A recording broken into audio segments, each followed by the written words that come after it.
Hello friends, ఈరోజు మన recipe sweet corn bread balls. ఇవి చాలా టేస్టీగా ఉంటుందండి. మరి ప్రిపరేషన్ ఎలా చేయాలో చూద్దాం. ఒక స్వీట్ కార్న్ తీసుకుని గింజలన్నీ ఒలుచుకుని 5 లేదా 10 నిమిషాల పాటు దీన్ని కుక్ చేసుకోవాలి. మరి కుక్కర్ అయితే అవసరం లేదు, జస్ట్ ఓపెన్గా కుక్ చేసుకుంటే సరిపోతుంది. తర్వాత ఒక నాప్కిన్ మీద ఆరబెట్టుకుంటే అందులో ఉన్న తడంతా కూడా పోతుంది. మనకి చూడడానికి పొడి పొడిలాడితే ఈ విధంగా కనిపిస్తుంది. ఇలా రెడీ అయిన స్వీట్ కార్న్ని ఒక హ్యాండ్ బ్లెండర్ లేదా మిక్సీ జార్ తీసుకుని కోర్స్గా గ్రైండ్ చేసి పెట్టుకోవాలి. మరి ఎక్కువ పేస్ట్ చేసుకుంటే చాలా వాటర్ వస్తుందండి, ఆ విధంగా మనం చేసుకోకూడదు. తర్వాత ఒక పొటాటోని తీసుకుని దాన్ని కూడా మనం ఉడకబెట్టుకుని పెట్టుకోవాలి. దాన్ని స్మాష్ చేసుకుని రెడీగా పెట్టుకోవాలి.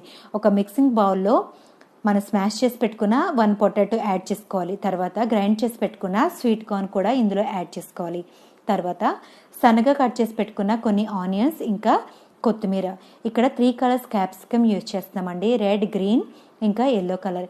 ఇవి కూడా చిన్న చిన్నగా కట్ చేసుకుని యాడ్ చేసుకోవాలి. మరి ఇందులో చాలా ఎక్కువ వాటర్ ఉంటుంది కాబట్టి కుదిరితే మొత్తం వాటర్ అంతా కూడా స్క్వీజ్ అవుట్ చేసుకుని తీసుకుంటే చాలా మంచిది. తర్వాత 1/2 tablespoon chilli flakes, 1/2 tablespoon black pepper powder, 1/2 tablespoon salt వేసుకుని ఒకసారి మనం మిక్స్ చేసుకోవాలి. ఈ వెజిటేబుల్స్ యాడ్ చేసిన తర్వాత మనకి ఇది కొంచెం లూజ్ అవుతుంది. అప్పుడు మనం ఏం చేయాలంటే బ్రెడ్ స్లైసెస్ తీసుకుని ఒక మిక్సీ జార్లో వేసుకుని బ్రెడ్ క్రమ్స్ కింద చేసుకోవాలి. అంటే పౌడర్ లాగా చేసుకుని ఇందులో కొద్ది కొద్దిగా మనం వేసుకుంటూ మనం మిక్స్ చేసుకోవాలి.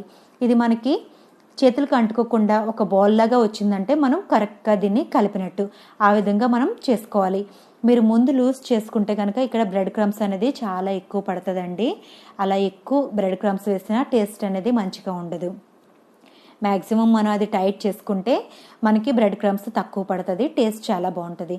నాకైతే మరి ఒక 6 టేబుల్ స్పూన్ వరకు పట్టింది. ఇలా మనం మిక్స్ చేసుకున్న తర్వాత దీన్ని కవర్ చేసుకుని 5 లేదా 10 నిమిషాల పాటు ఫ్రిడ్జ్లో పెట్టుకుంటే ఇది టైట్గా అవుతుంది. ఇందులో మనం ఏం చేద్దామంటే బ్రెడ్ తీసుకుని బ్రెడ్ అన్ని సైడ్స్ నుంచి ట్రిమ్ చేసుకోవాలి. ఇలా మనం ట్రిమ్ చేసుకోకుండా ఇది కూడా యూజ్ చేయొచ్చు, కాకపోతే సైడ్స్ హార్డ్గా ఉంటుంది కాబట్టి మనం కట్ చేసుకోవాలి. తర్వాత మనం ఫ్రిడ్జ్లో పెట్టుకున్న మిశ్రమాన్ని బయట తీసి పెట్టుకుని చేతులకి కొద్దిగా ఆయిల్ అప్లై చేసుకున్న తర్వాత మనకి నచ్చిన షేప్లో మనం దీన్ని చేసుకోవాలండి. బాల్స్ అయితే బాల్స్, లేకపోతే రోల్స్ లాగా కూడా మనం చేసుకోవాలి. అన్నీ ఇలా రెడీ చేసి పెట్టుకోండి. తర్వాత ఒక బౌల్లో కొద్దిగా వాటర్ తీసుకుని పెట్టుకోండి. ఇప్పుడు బ్రెడ్ తీసుకుని దాని మీద కొద్దిగా వాటర్ స్ప్రింకిల్ చేసుకుని మనం రెడీగా పెట్టుకున్న స్టఫింగ్ పెట్టుకుని క్లోజ్ చేసేసుకోవాలి. ఈ బ్రెడ్ని వాటర్లో డిప్ చేసుకుని తర్వాత స్క్వీజ్ చేసుకుని స్టఫింగ్ పెట్టుకుని అలా కూడా మనం చేసుకోవచ్చండి. అలా చేసుకుంటే కనుక ఫ్రై చేసేటప్పుడు ఆయిల్ చాలా ఎక్కువ పీలుస్తుంది బ్రెడ్, కాబట్టి మనం కొద్ది కొద్దిగా వాటర్ స్ప్రింకిల్ చేసుకుని జస్ట్ తడుపుకోవాలి. ఎందుకంటే సాఫ్ట్గా అవ్వాలి కాబట్టి. అలా సాఫ్ట్గా అయిన తర్వాత మనం వాటర్ మళ్ళీ స్క్వీజ్ అవుట్ చేసేయాలండి. ఆ వాటర్ అంతా పిండుకున్న తర్వాత పక్కన పెట్టిన స్టఫింగ్ లోపల పెట్టేసి ఇలా కన్సీల్ చేసేయాలి. ఎక్కడ మనకి లోపలిది కనిపించకూడదు. ఇన్ కేస్ మీకు బయటికి కనిపిస్తుంది అనిపిస్తే కనుక ఇలా రోల్ చేసుకున్న తర్వాత పైన కింద కూడా కొద్దిగా తీసేయండి. ఎక్స్ట్రా ఉన్నదంతా తీసి పక్కన పెట్టుకోండి.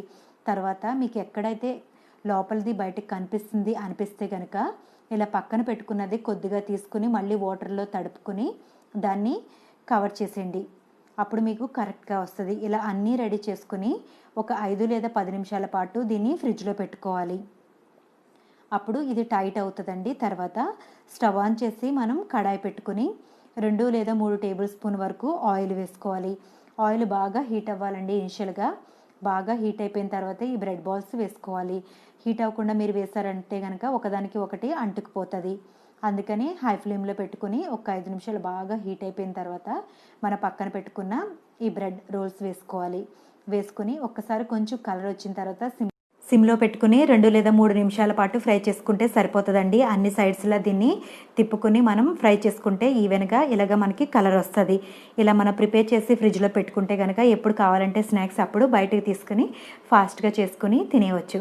మరి ఇంకా ఆయిల్ తక్కువ యూస్ చేయాలనుకుంటే కనుక ఇలా తవా మీద కూడా మనం చేసుకోవచ్చండి. మరి మీకు ఈ వీడియో నచ్చితే తప్పకుండా ట్రై చేసి నాకు కామెంట్ చేసి చెప్పండి ఎలా వచ్చిందో.